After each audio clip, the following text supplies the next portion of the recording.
안녕하십니까, 김준석입니다. 또 한 번 동남아 축구가 역사의 문턱에서 주저앉는 모습을 보게 될지도 모르겠습니다. 그런데 이번엔 좀 이상합니다.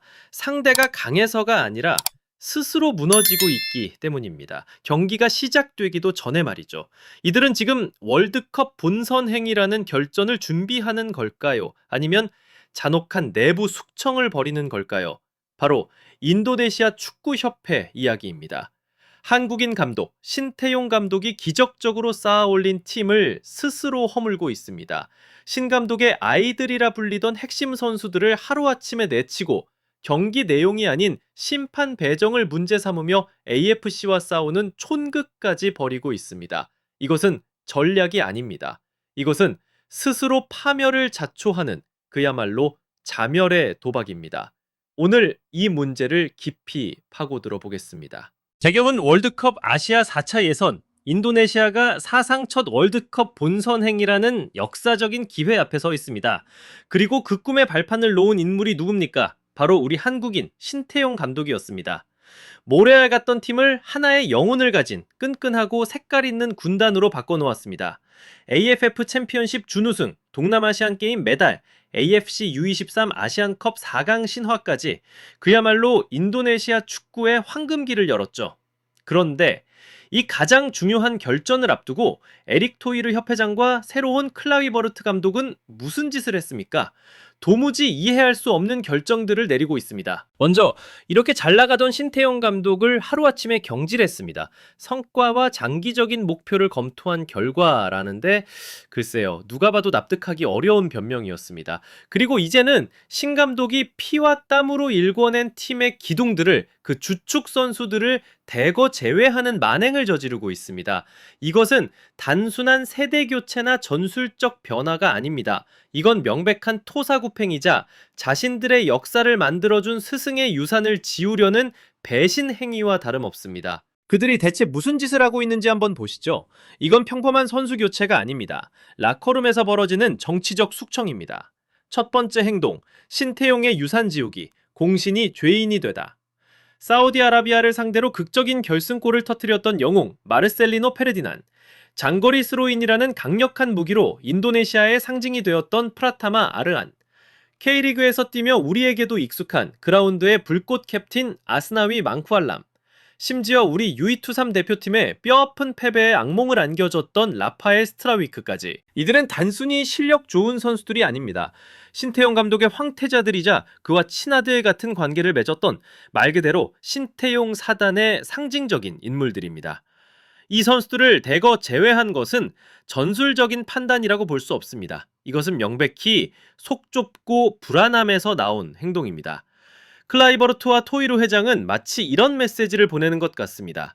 이제부터는 우리의 시대다. 과거 신태용의 흔적은 단 하나도 남기지 않겠다. 하지만 가장 어리석은 것은 팀의 핵심이자 가장 끈끈했던 선수들을 내치면서 결국 자신들의 팔다리를 스스로 자르는 꼴이 되었다는 겁니다. 개인의 자존심을 위해 팀의 조직력과 소중한 경험을 내다버린 겁니다. 그리고 이렇게 내부 숙청으로 시끄러운 와중에 그들은 엉뚱하게도 외부에서 새로운 적을 만들고 있습니다. 사우디아라비아와 이라크라는 진짜 적을 어떻게 무너뜨릴지 전략을 짜야 할 시간에 에릭 토이르 회장은 엉뚱한 곳에 대고 전쟁을 선포했습니다. 경기는 시작도 안 했는데 말입니다.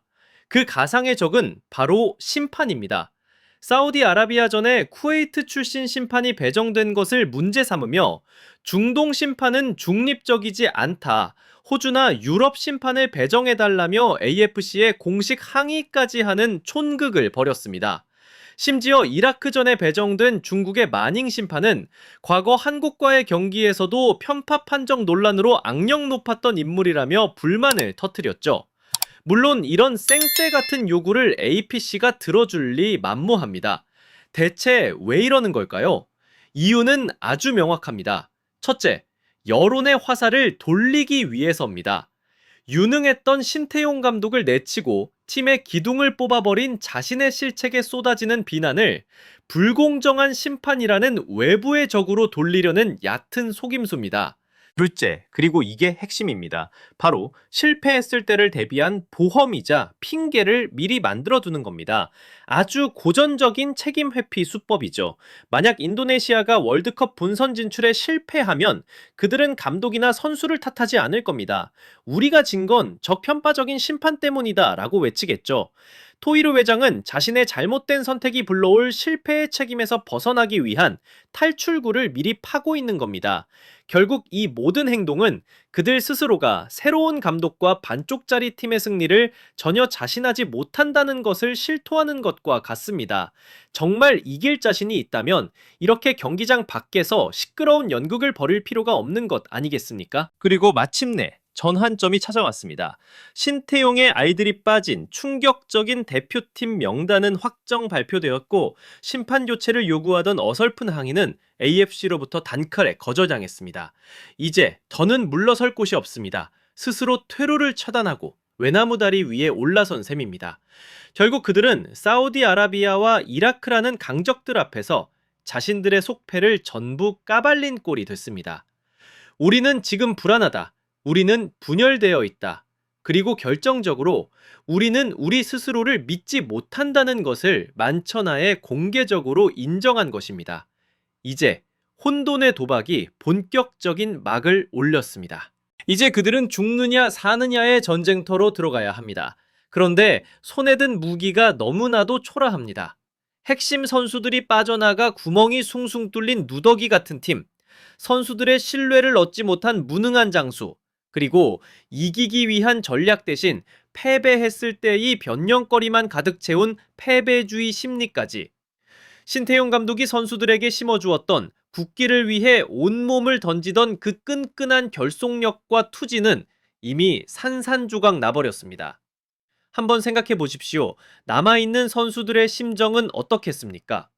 어제까지 함께 땀 흘리며 역사를 만들었던 동료들이, 팀에 헌신했던 공신들이 하루아침에 팽당하는 모습을 눈앞에서 똑똑히 지켜봤습니다. 과연 이런 상황에서 온전히 경기에만 집중하고 팀을 위해 뛸 수 있을까요? 그들은 지금 호랑이 굴로 들어갑니다. 하지만 하나의 목표를 향해 똘똘 뭉친 군대가 아니라 언제든 흩어질 수 있는 오합지졸, 뿔뿔이 흩어진 용병 집단처럼 보일 뿐입니다. 대구 시청자 여러분, 지금 인도네시아 축구의 문제는 그라운드 위 선수들의 기술이 아닙니다. 진짜 문제는 바로 지도부의 패닉과 그릇된 자존심입니다. 그들은 지금 두 가지의 자멸 행위를 동시에 저지르고 있습니다. 안으로는 팀의 단결을 무너뜨리고 밖으로는 쓸데없는 적을 만들고 있습니다. 팀의 영혼을 불어넣었던 한국인 감독을 내쫓았고 그 한국인의 유산에 가장 충성스러웠던 선수들을 쳐냈습니다. 에릭 토이루 회장은 어쩌면 자신이 강력한 리더라는 것을 보여주고 싶었을지도 모릅니다. 하지만 실상은 어떻습니까?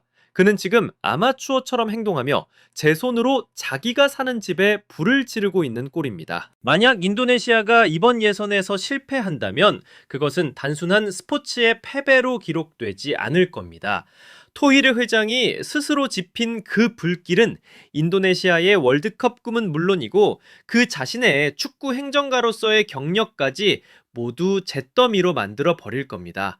그리고 이 사태는 동남아 축구 자찰라 아주 뼈아픈 교훈을 다시 한번 새겨주게 되겠죠. 그들의 성장을 가로막는 가장 큰 장벽은 때로는 강력한 상대팀이 아니라 바로 내부의 불안하고 아마추어 같은 리더십이라는 것을 말입니다. 오늘 제 분석은 여기까지입니다. 여러분의 생각은 어떠신가요? 댓글로 자유롭게 남겨주십시오. 그리고 구독과 좋아요, 알림 설정 잊지 마시고요. 다음에도 더 날카로운 분석으로 돌아오겠습니다. 해설위원 김준석이었습니다. 감사합니다.